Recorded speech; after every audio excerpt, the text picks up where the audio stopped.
नमस्कार आदाब दोस्तों, तो चलिए आज फिर हम आप लोगों के लिए लाए हैं देश और दुनिया की तमाम ताजा बड़ी खबरें, ब्रेकिंग न्यूज हेडलाइंस, एक एक करके तमाम बड़ी खबरें आपके सामने रखेंगे। सबसे पहली और बड़ी खबर गाजा से सामने आ रही है, जहां पर गाजा के लोगों के लिए एक और राहत भरी खबर है। जानकारी ये मिल रही है कि हमास और इजराइल के बीच एक और डील हो गई है, जिसमें गाजा के लोगों के लिए राहत भरी खबर है। इसकी पूरी जानकारी आगे आपको देंगे। साथ ही साथ अगली बड़ी खबर में आपको बताएंगे दोस्तों कि गाजा में इजराइल हमास के बीच जो विवाद चल रहा है, इसके मद्देनजर अमेरिका को ईरान की तरफ से खुली धमकी दे दी गई है। ईरान ने अमेरिका के खिलाफ क्या कुछ कहा है, यह भी आपको बताएंगे। साथ ही साथ अगली बड़ी खबर में आपको बताएंगे दोस्तों कि गाजा के अंदर हमास के खिलाफ जो है संघर्ष करना इजराइल के लिए भारी पड़ता हुआ दिखाई दे रहा है। इजराइल के पसीने छूट गए हैं, किस तरीके से, इसकी भी जानकारी आपको देंगे। साथ ही साथ अगली बड़ी खबर में आपको बताएंगे दोस्तों कि हमास ने इजराइल के खिलाफ और इजरायली बंधकों को लेकर के एक नई चाल चल दी है, जिसमें इजराइल पूरी तरीके से फंस गया है। आगे इसकी भी जानकारी देंगे। साथ ही साथ अगली बड़ी खबर में आपको बताएंगे दोस्तों कि गाजा को अब इंटरनेट देने के लिए नेतन्याहू मजबूर हो गए हैं। जिस तरीके से एलन मस्क के विजिट से पहले नेतन्याहू कह रहे थे कि गाजा को हम इंटरनेट नहीं देंगे, अब खबर आ रही है कि गाजा में इंटरनेट इजराइल के द्वारा दिया जाएगा। आगे इसकी भी जानकारी देंगे। साथ साथ अगली बड़ी खबर में आपको बताएंगे दोस्तों कि इस दुनिया के सबसे अमीर व्यक्ति एलन मस्क ने हमास के खिलाफ एक बड़ा बयान दिया है। क्या कुछ उन्होंने कहा, यह भी आपको बताएंगे। साथ ही साथ अगली बड़ी खबर में आपको बताएंगे दोस्तों कि अमेरिका के ऊपर एक नई मुसीबत आ गई है। इजराइल का सपोर्ट करके अमेरिका के राष्ट्रपति जो बाइडेन भारी मुश्किल में आ गए हैं दोस्तों। किस तरीके से, इसकी भी जानकारी आगे देंगे। साथ ही साथ अगली बड़ी खबर में आपको बताएंगे दोस्तों मध्य प्रदेश में विधानसभा चुनाव के वोटों की गिनती से पहले बैलेट पेपर में घोटाले की खबर सामने आ रही है। इसकी भी जानकारी आगे आपको देंगे। उससे पहले अगर आप भी चाहते हैं दोस्तों कि गाजा में जल्द से जल्द परमानेंट सीजफायर होना चाहिए, तो कमेंट सेक्शन में अपना फीडबैक जरूर दीजिए। इस वीडियो को ज्यादा से ज्यादा लाइक करिए, शेयर करिए, चैनल पर नए हैं तो सब्सक्राइब जरूर कर लीजिए। बात करेंगे पहली और बड़ी खबर की। जैसा कि आप जानते हैं दोस्तों कि गाजा और हमास के बीच लगातार जो विवाद चल रहा है, इसमें इजराइल जो है आप लोग देख रहे होंगे कितने दिनों से जुल्म कर रहा है, गाजा के लोगों को निशाना बना रहा है। लेकिन अब जिस तरीके से 4 दिनों के सीजफायर का ऐलान किया गया था, उस सीजफायर को लेकर के एक और डील हमास और इजराइल के बीच कंप्लीट हो गई है। मैं आपको खबर दिखा रहा हूं, आप देख सकते हैं 10 कैदियों की रिहाई पर 1 दिन की मोहलत, साथ ही साथ 30 फिलिस्तीनियों को छोड़ने की डील पर जो है इजराइल ने सहमति जता दी है।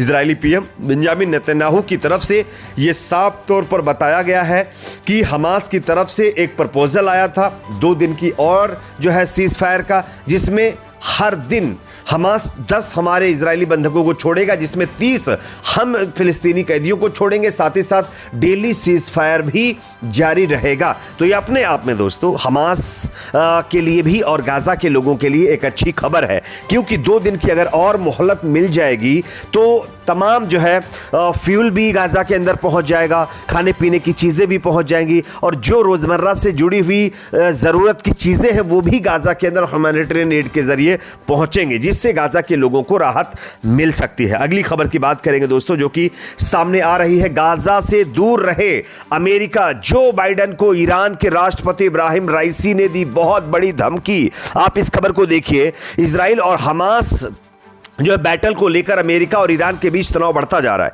अमेरिका ईरान पर जंग को भड़काने का आरोप लगा रहा है। वहीं ईरान के राष्ट्रपति इब्राहिम राइसी ने कहा है कि अमेरिका गाजा से दूर रहे। वहीं इजराइल ने ईरान पर साइबर जो है कार्रवाई का आरोप लगाया है। इजरायली मीडिया के हवाले से जानकारी मिली है कि इजराइल की आपातकालीन सेवाओं को ठप करने की कोशिश की गई है। ईरानी हैकर्स ने पुलिस, फायर ब्रिगेड, ई नेटवर्क को टारगेट किया है। वहीं इजराइल ने आपातकालीन सेवाओं की फोन लाइन बंद कर दी है। यह अपने आप में जो है इजराइल को जबरदस्त झटका है और अमेरिका के लिए बहुत बड़ी चेतावनी दोस्तों ईरान की तरफ से जारी की गई है। अगली खबर की बात करेंगे जो कि सामने आ रही है दोस्तों, हमास के खिलाफ इजराइल को गाजा पट्टी में यह बैटल भारी महंगा पड़ रहा है। यहां पर 44,000 करोड़ का नुकसान इजराइल को उठाना पड़ा है। यह नई रिपोर्ट सामने आई, मैं आपको दिखा रहा हूं, यह रिपोर्ट आप देख सकते हैं। ब्लूमबर्ग की रिपोर्ट के मुताबिक इस हमास और इजराइल के संघर्ष में इजराइल को आर्थिक तौर पर भारी नुकसान हो रहा है। बैंक के रिसर्च डिपार्टमेंट ने बताया है कि $53 बिलियन 198 बिलियन शेकेल के खर्च होने का नुकसान है, जो कि डिफेंस खर्च कुल के आधे से अधिक था। वहीं लीडर कैपिटल मार्केट्स द्वारा पहले जो इस बैटल का राजकोषीय मूल्य 2023-2024 में 180 बिलियन शेकेल का होने का अनुमान लगाया था। वित्त मंत्रालय ने कहा कि जो है बैटल के चलते अर्थव्यवस्था को हर दिन करीब $270 मिलियन का नुकसान हो रहा है इजराइल के अंदर। तो ये अपने आप में समझ सकते हैं कि इजराइल को अब तक कितना नुकसान हुआ है। 44,000 करोड़ रुपए इजराइल का खर्च हुआ है दोस्तों। और आप समझ सकते हैं अगर 44,000 करोड़ रुपए की बात करें तो इजराइल का जो डिफेंस बजट होता है उससे कई गुना ज्यादा ये अमाउंट है। बात करेंगे अगली खबर की जो कि सामने आ रही। हमास ने अब इजराइल के खिलाफ नई प्लानिंग तैयार कर ली। आप इस खबर को देखिए। इजराइल और हमास के बीच चल रहे तनाव पर दुनिया भर की निगाहें टिकी हुई हैं। अरब देश और अमेरिका की कोशिश के बाद दोनों के बीच संघर्ष विराम पर समझौता हुआ, जिसके मुताबिक इजराइल और हमास दोनों ही बंधक बनाए गए लोगों को रिहा कर रहा है। इस बीच एक बड़ी खबर सामने आ रही है जो बेहद चौंकाने वाली है। खबर के मुताबिक हमास बंधक बनाए गए इजरायली नागरिकों को दूसरे संगठनों को सौंप रहा है। हमास की इस चालबाजी से तमाम लोगों की परेशानियां बढ़ गई हैं। वहीं इजराइल और अमेरिकी एजेंसियां इस मामले को लेकर चौकन्नी हो गई हैं। यानी कि हमास अपने हॉस्टेज जो इजराइल के हैं उनको अब दूसरे अपने संगठनों को भेज रहा है, जो कि इजराइल अब उससे ये बंधक किसी भी मायने में नहीं छोड़ा सकता जब तक कि हमास ना चाहे। और इसी का नतीजा है कि इजराइल घुटनों पर आ चुका है। इजराइल जो है गाजा के अंदर। अगली खबर की बात करेंगे जो कि सामने आ रही है दोस्तों यहां पर एलन मस्क को लेकर के। एलन मस्क के विजिट के बाद अब इजराइल के पीएम बेंजामिन नेतन्याहू ने गाजा के अंदर इंटरनेट देने की बात कही है। मैं आप लोगों को खबर दिखा रहा हूं, आप देख सकते हैं। इससे पहले जो है गाजा के अंदर इंटरनेट सेवा देने की जब बात आई थी तो बेंजामिन नेतन्याहू ने कहा था कि हम किसी भी मायने में गाजा को इंटरनेट नहीं देंगे। लेकिन जब एलन मस्क इजराइल दौरा कर चुके हैं तब जो है बेंजामिन नेतन्याहू का बयान आया है कि वो गाजा को इंटरनेट देंगे। इससे साफ साबित होता है कि कहीं ना कहीं एलन मस्क का जो दौरा था इजराइल के लिए वो उल्टा पड़ता हुआ दिखाई दे रहा है।